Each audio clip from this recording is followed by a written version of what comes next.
জানাবো metal presence কৃষি সংবাদ সুজলা সুফলা।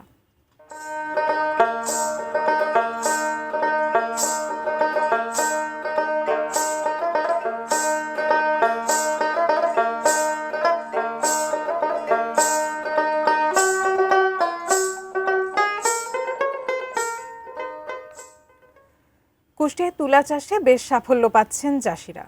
লাভজনক ফসল হয় প্রতি বছরই হাইব্রিড ও উচ্চ ফলনশীল জাতের তুলার উৎপাদন বাড়ছে। চলতি মৌসুমে কুষ্টিয়া জেলায় ২,৪৩৪ হেক্টর জমিতে বিভিন্ন জাতের তুলার চাষ হয়েছে। এর সিংহভাগই চাষ হয়েছে সীমান্তবর্তী উপজেলা দৌলতপুরে।